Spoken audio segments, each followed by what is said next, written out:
My name is Christopher Hayes. I'm the president of Scholar Leaders, and I'm a New Testament scholar as well.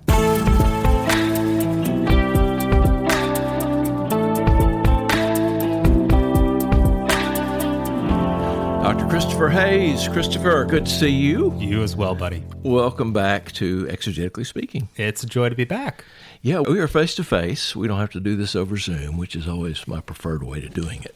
Very civilized. Now, you've been on the road. You've been doing a lot of stuff with Scholar Leaders along the way. Give us a little brief introduction to Scholar Leaders. Scholar Leaders is a ministry that basically exists to be the best friend possible to majority world Christian theological leaders. The sorts of folks who run seminaries, who start new missional initiatives, but basically who exemplify what it means to love the Lord your God with all your heart and with all your mind. And you've got a book that's coming out pretty soon. Well, tell me the title, because I love the title. Well, we've just submitted a manuscript, so fingers crossed that the publishers like it. But the title is Theology in Wartime. The subtitle is Ukrainian Dilemmas. It's a book that I've co-authored with Evelyn Reynolds, one of the vice presidents of Scholar Leaders, and Valentin Sini, who's the president of Tavrisky Christian Institute in Ukraine. And they had their library burned to the ground as a result of the Russian invasion. Yes, that's right. We're going to be talking about that on another podcast coming up pretty soon, and we'll let people know about that who listen to this podcast. Yeah, but please do check out the Stone Chapel podcast. Hey, thanks very much. And you guys have a podcast that you're working on. Yeah, we do. We have a new podcast. It's called Faith on the Road.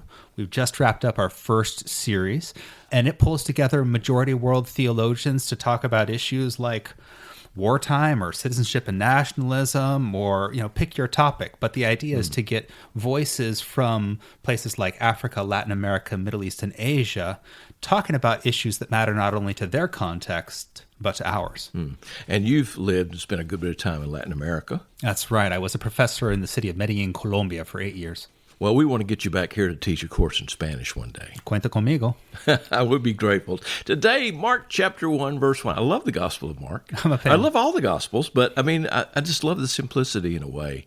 So take us through Mark chapter 1, verse 1. What's going on here? Yeah, so Mark 1:1 sometimes gets referred to as the superscript to Mark. It's kind of really the title of the book before in the second century, when the titles, according to Mark, according to Matthew, according to Luke, according to John, were added. And what Mark 1:1 says, its original title, as it were, is Arche tu Evangeliu Jesu Christu huiu Theou. Gets translated, the beginning of the gospel of Jesus Christ, the Son of God. And what I want to talk about here is the way in which the subtleties of the Greek language here play together with some stuff about Greco-Roman culture in ways that frame the Gospel of Mark in profoundly politico-theological fashion that sometimes go entirely unrecognized by English-speaking readers. Well, one of the things is we've got this idea of gospel as if we're beginning of the gospel, like we have the beginning of a book, we have the middle of a book, and the end of a book. But was the word gospel, did it mean book, Jesus book, as Larry Hurtado used to say, a Jesus book? A Jesus book. Yeah. I love that you've asked that leading question, David, because no, that's not what it means. The term evangelion, where we get the word evangelism from, the gospel, this is a term that comes partially out of the book of Isaiah, as Isaiah talks about proclaiming the good news of the coming deliverer of Israel. But it's got this component that comes out of the Roman imperial ideology and the imperial cult. What am I talking about here?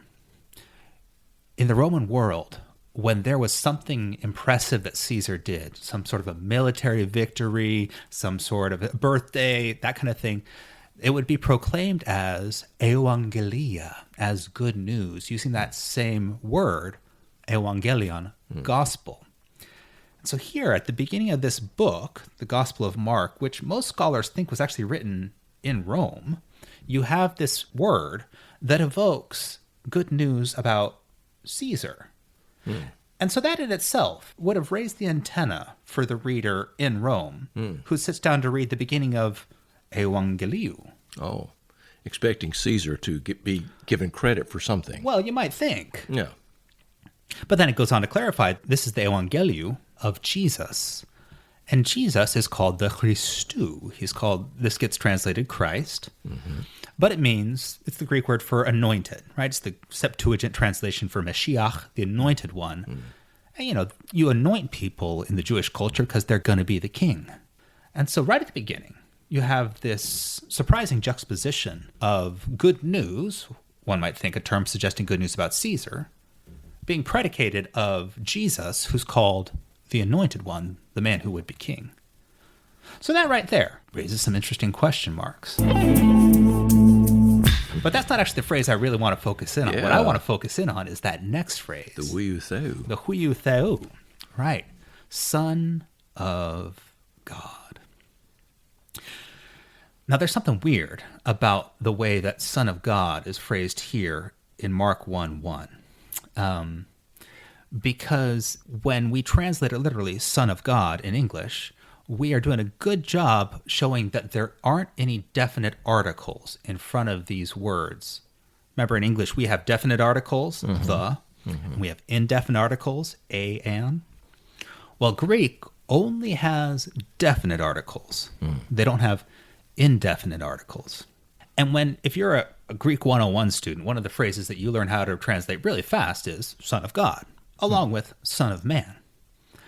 And normally, when you translate this phrase, in the way that you see it across the New Testament, it's always with articles. So it's ha huios, the Son, tu theou, of the God. That's the normal way to write it in the New Testament. That would be the way that you would find equivalent phraseology in the Septuagint. That's what you would expect. But there's something weird happening here in Mark 1:1, because it's one of the only places in the Bible where you get that phrase, Son of God, without any definite articles. We call this an anarthrous phrase, an anarthrous huios theou, because it's without its articles. Now, why does this matter? Well, it matters if you've been primed to be thinking already about the Roman emperor. I used the phrase imperial cult a little bit earlier in this podcast, right?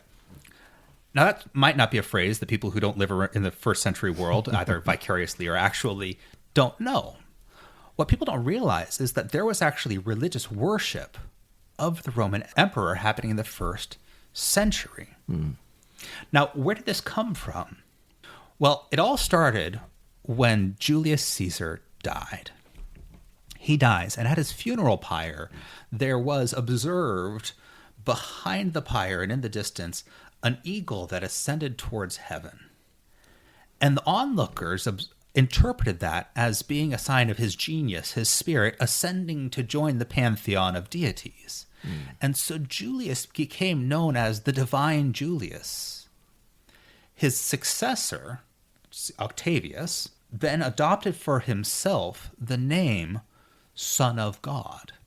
Because Son of the God. Julius Caesar was a god. Precisely. Octavius Augustus, was the adopted son of Julius Caesar. And so in order to add some cachet to his own identity as a ruler, he referred to himself as the son of the god Julius.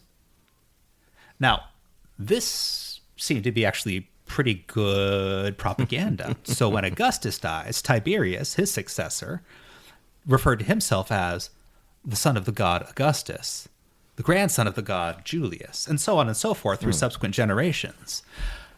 Now, here's the interesting thing. The phrase son of God in the Greek inscriptions and coins that were running around the empire that were describing Tiberius as the son of the god Augustus, or Augustus as the son of the god Julius, they were all anarthrous. And of course they were anarthrous, right? Because this is a polytheistic world. So it wouldn't be the son of the god, right? Because there are lots of gods. It's the son of God. Which god? The god Julius. But if you're walking around the first century Mediterranean world and you're seeing inscriptions all over the place, you're going to see the son of God, the son of the god Augustus, the son of the god Julius, etc. And every day in the market when you go, you've got coins that say Huiou Theou. That's exactly right. it. So here you are. You're at the very beginning of the Gospel of Mark. And it talks about the beginning of good news which you would normally think about with Caesar, the good news of Jesus, who's the anointed one. And he's described as Huiu Theou, as the Son of God. There's this strong indication here that Jesus, and not Augustus or Tiberius or whoever is the emperor at the time that Mark is writing this, is Son of God. Be Nero, perhaps. Nero, yeah. Nero before he goes crazy, I think. So you've got this thing happening in the background, but you might be thinking, Christopher, maybe you're making too much out of the absence of articles. And I ask myself that same question, except that there is only one other place in Mark where you get the anarthrous Son of God, the anarthrous Huiu Theou, again. And that is? It's at the crucifixion. Jesus breathes his last breath. He cries out, my God, why have you forsaken me? Having been abandoned by his disciples, effectively proving himself, it seems, to have been the failed Messiah. And then in that moment, as he dies, who looks up but a Roman centurion? Somebody who, as part of his military service, would have sworn an oath to Caesar, the Son of God. And he sees in the mangled body of the failed king of Israel divinity, and he says, truly, this man is Huiu Theou. No articles there. He ascribes to Jesus the same language, the identity of being Son of God. It's I've never Jesus. Noticed that before. He indicates that it's Jesus, not Caesar, that is the Son of God, and that one becomes a king by dying. Wow. That's a great reading of that text. Yeah. Several things there I haven't thought about. I've got to go back and look at that text one more time. So that's the end of Mark, the crucifixion scene, and a Roman centurion said, truly, this one is the Huiu Theou. Yeah. Man, it's fascinating.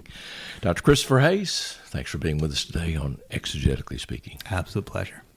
Wheaton College has produced an amazing number of Christian leaders over the years. They excel in ministry and scholarship and really anything they set their mind to do. In part, these men and women are realizing God's call on their lives. You too can excel in the study of biblical languages by hitching yourself to Wheaton College.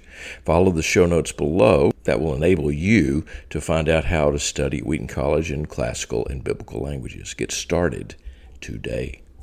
Our Wheaton-based team for this podcast are John Lonsma, Rebecca Larson, and Jesse Dugan. Our Houston-based team at the Lanier Theological Library, well, that's me and my sweet wife, Kathy. She's our audio engineer. Phil Keggy provided our music. Until next time, I'm David Capes. Thanks for listening.